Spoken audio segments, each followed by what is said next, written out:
Release it. Hold.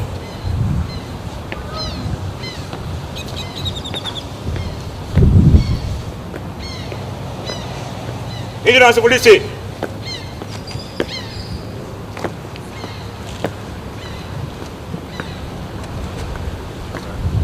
Private above.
We are satisfied when we have proper decisions.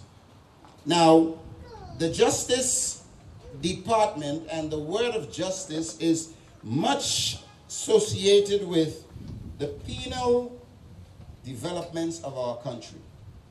Crime, criminals, perpetrators, victims, lawyers, judges.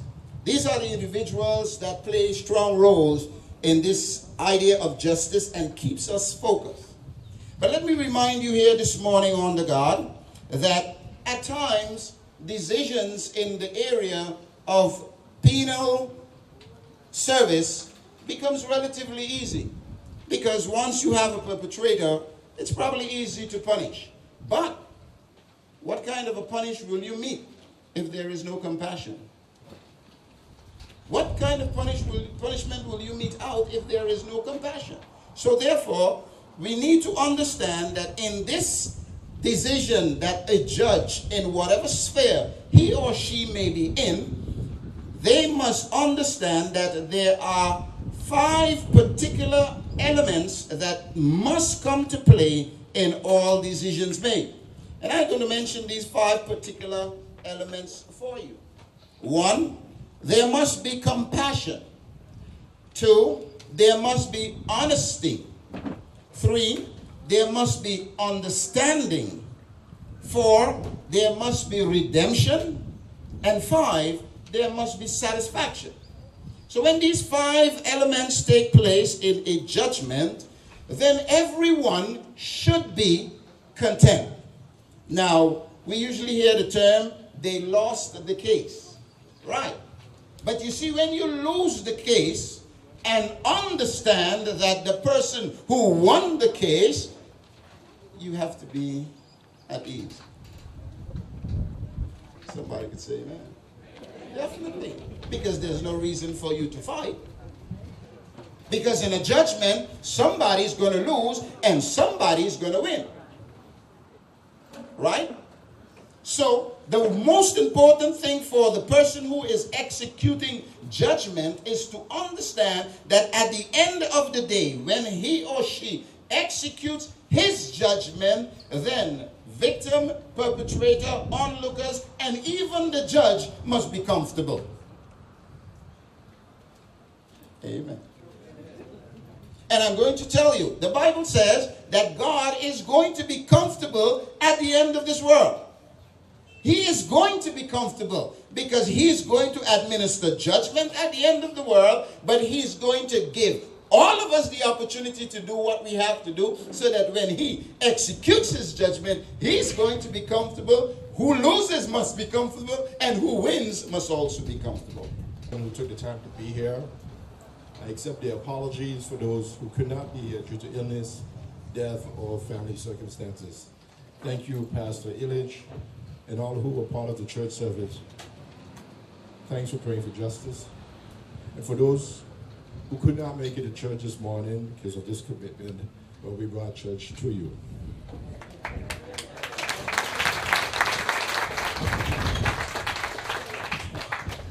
I would also like to give a very special thank you to the initiative takers who planned this week of activities to ensure that International Justice Day is observed and celebrated.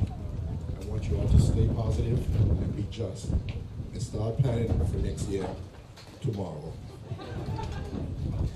Thank you for accommodating the chef, the OM, staff bureau, and the cabinet members since we are scheduled to travel in a few hours to Bonaire to attend the YVO, the Ministers of Justice meetings. I would also like to thank the VKS, the Netherlands, Bonaire, Curacao, and Saint Martin for their continuous cooperation during the challenging times and also for the work we do every day.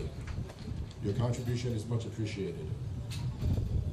As a speaker, it is always challenging to compete with the final game of the World Cup. So I will make this speech very short, and I hope that my message is very clear. I see some older folks as well, so I know they're going to appreciate this part. But I grew up in a St. Martin where we left the keys in the car, house is open, and felt very safe in the environment with family, friends, and neighbors. Everyone and most people felt safe and secure, and St. Martin prospered. A lot has changed since then, and our feelings of safety and security have also changed. Cars are automatically locked. Houses have bars, shutters, and alarms, and some people do not know who their neighbors are. There are those who do not feel secure, and St. Martin's prosperity appears to be eroding. Our ministry has a responsibility to ensure that our people and our visitors are safe and secure, and we cannot do it alone. We need you, the community, to help us keep everyone safe and secure. We need the other ministries to work with us to become more efficient. We need everyone to make conscious decisions to always do good, and only then can we rebuild a better and a prosperous St. Martin. I had the privilege of speaking to Mr. Carlisle Rogers on Friday, and he left these 3 words that stuck with me. One call away. When the time comes, as sure as it will, who will be that call for you? Over the last few days, I thought more about it, and I strongly believe that there should be the vision and direction of the Ministry of Justice. We need to be one call away, always. The Ministry of Justice includes many departments that provide service to our entire community, and we need to be accessible to the people without compromising ourselves, our department, or our ministry. We need to be one call away. Not everyone can do the work that this ministry does, and I say thank you on behalf of the people of St. Martin for the work you have done, for the work that you're doing, and for the work that you will continue to do. It takes a special calling to do what you do. And I know it is often taken for granted or appears to be unappreciated. I need everyone to ask for wisdom and understanding that there are those who look but do not see, who hear but do not listen, who talk but do not speak the truth. Yesterday was Bastille Day, and I remember the principles of liberty, equality, and fraternity. That day changed the world for France, and it's that change that I will strive for during my term as Minister of Justice, because liberty and equality is what the Ministry of Justice provides, and fraternity is what we should have in our departments, in our units, our force. It is something we must work on daily and unite the Ministry of Justice. We are a family to be one call away for each other, for our department, for our ministry, and for the people we serve and protect. Say Martin, stand strong.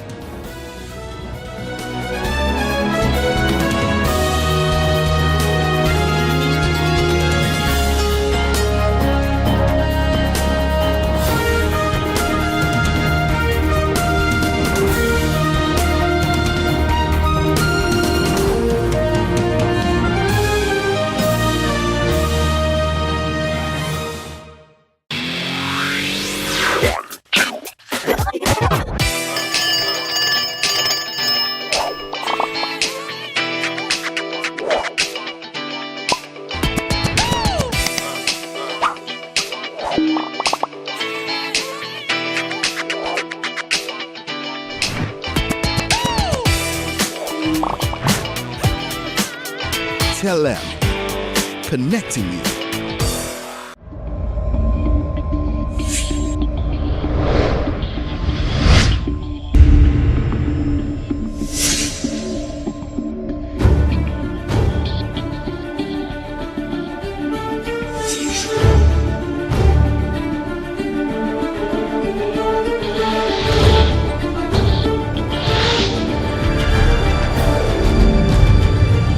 GEBE has been faithfully serving the communities of St. Martin, powering your home and our economy.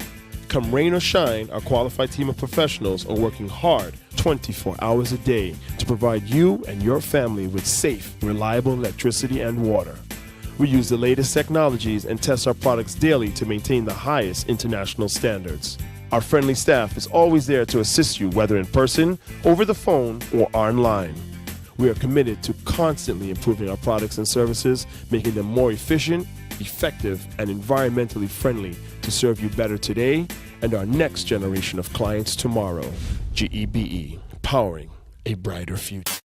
Our friend Megawati is here with tips to save you energy. 1. Turn your airco temperature up. 2. Use a ceiling fan instead. 3. Buy energy-saving products. Save some green with NVGEBE.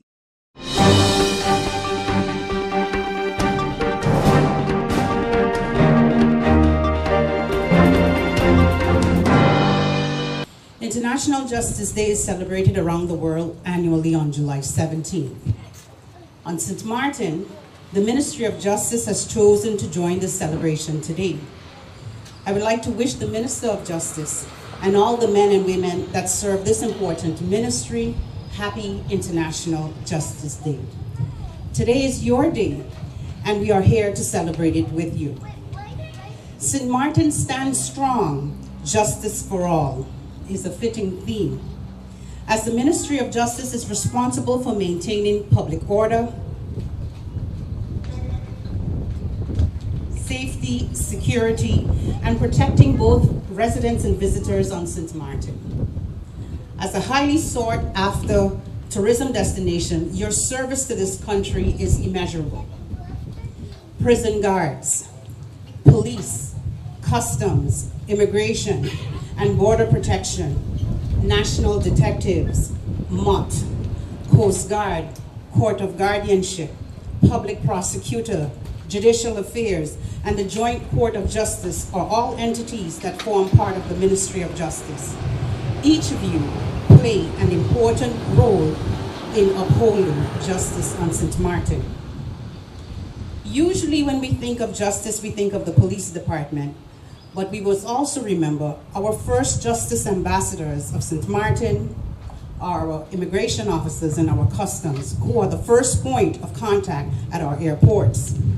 If our guests are treated properly upon entry to our country, that positive experience can set the tone for a wonderful vacation and thus lead to return visitors and the eventual growth of our economy.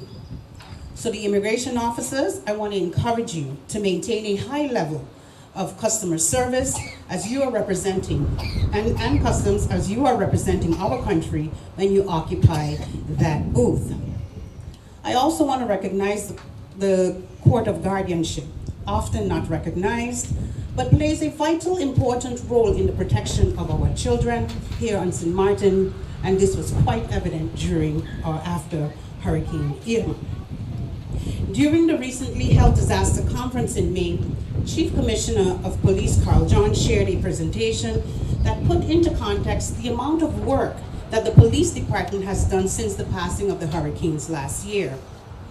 We cannot take for granted the work and time spent away from family that each of you sacrifice as you commit to maintaining public order in the midst of large events such as the Heineken Regatta, the Carnival, and of course, Juve Morning. When everyone is running away from danger, your job is to run towards it, and for that, I commend you.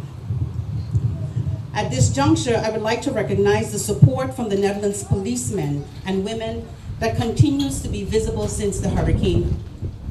Your contributions are essential to maintaining safety and security on our island, and your efforts have not gone unnoticed.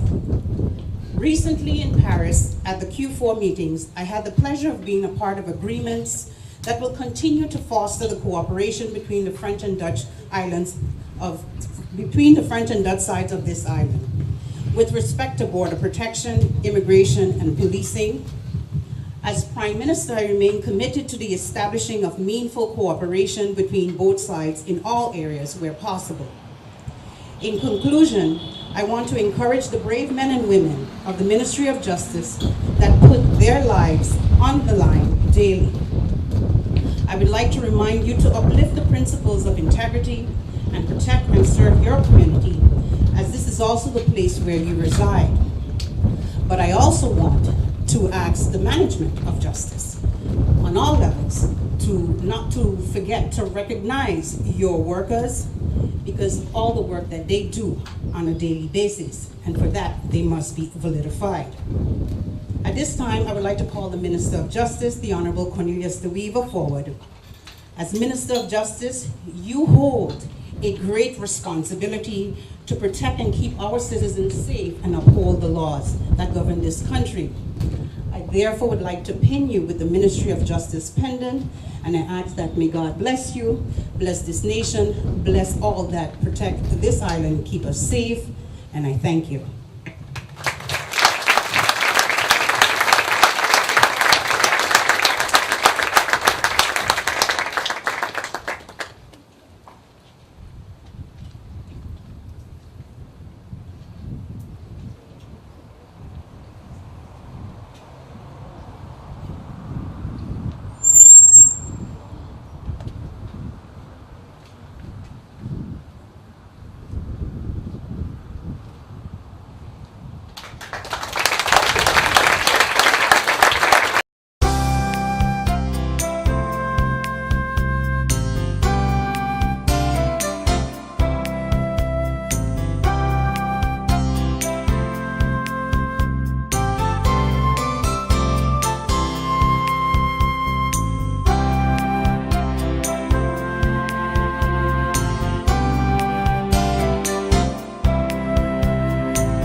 People all across St. Martin are switching to a more rewarding experience.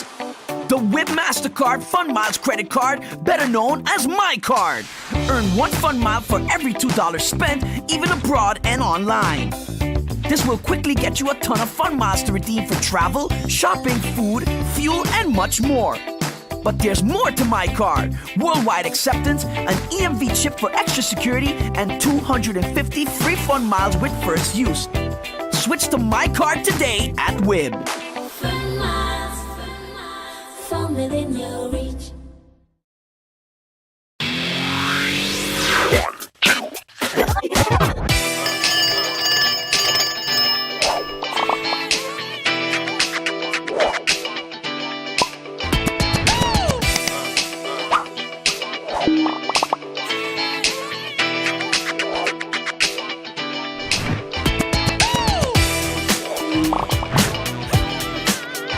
Tell them. Connecting you.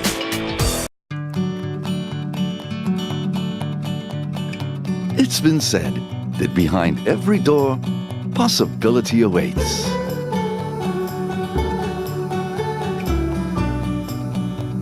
How much possibility depends on which door you open first. Every day, we help our customers discover the possibilities in their lives. It all starts with a conversation.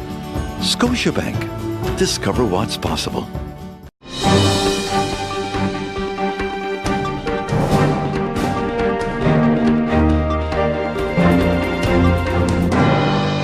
Quentin Rogers is a police officer. He has been in the police force for a very large number of years, and which is more than 40 years. He has served the community of St. Martin. He have worked on the island of Statia, where he, for a number of years, he was the acting chief of that island, acting chief of police. He worked also on the island of Sable. He worked on the island of Bonaire. And of course, if you do your training in Curacao, he worked on Curacao. So he has worked for many, many years with the police force, even back when it was the KPNA, the Corps Politie Nederlands Antillen. And as the police organizations changed, he was all the way along with it. Mr. Rogers is a very dedicated, a very, what you call, loyal police officer. He's very strict with his subordinates. So those youngsters that work under him can tell you about that. They have learned a lot from him. He's a very exemplary person. He gives them a lot of ideas on how to conduct themselves and how to do the job, and a lot of them learn from him. He is really a mentor, a very good mentor, and it is definitely something that we are all going to be missing. He has recently come back from Bonaire, and he's been working here as the acting chief of the Simpson Bay police station, and he's been doing a very good job, and definitely he will be missed in the police force. He definitely will be missed. Maybe you could give me a little insight of what the ceremony will be for the funeral, and then what date that. Okay, we, the police department, has been in discussion with the family members. A lot of family would want to come from abroad, and friends and relatives would come from the neighboring islands. And we have to give them a chance to be able to prepare themselves to come and be part of this ceremony. The tentative day that we have discussed with the family is on Thursday, which will be July 19th. We hope to have everything in place that it can be scheduled. The schedule would be July 19th, and it's going to be a what you call a ceremony that you would see a uniform. He's going to go. We're going to lay him to rest in full uniform. The police officers will be dressed in full uniform. So he's going to get an honor funeral. He's going to be laid to rest with honor. So there will be a very big, what you call a peloton that is marching. We're supposed to have a marching band, and because we are expecting a lot of people. So we will be keeping, the funeral is scheduled to be kept at the what you call the Roman Catholic Church in Front Street, and the burial is supposed to take place at the Catholic cemetery on Front Street. So during that period, when we leave the church after the service, we will be marching down the Front Street. You know, traffic will be closed for a little while, but we will be marching down the Front Street and until we reach the cemetery. Now, you give a very extensive background of Mr. Rogers. Yes. And the different department, head of police, head of Simpson Bay and the Sabre Station and Bonaire, and some part of Curacao too as well. That's correct. Is any officials from the police force coming to the funeral? Well, all of them, all head of those, chiefs of those islands have been informed of the passing of our colleague, and you know, a lot of the colleagues would want to travel and come and attend the funeral.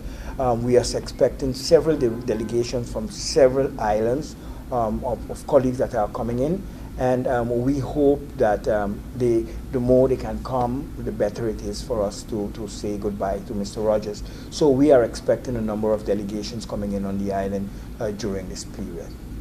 Would you say that he'd be very, very missed? Most definitely, he's going to be missed, not only by his colleagues, but many people in the community who he has worked with, who he has, who he would socialize with, and stuff like that. A lot of people. He's a well-known person in the community. He's one of the Rogers brothers. You know, the Rogers are several people in several offices in the police department.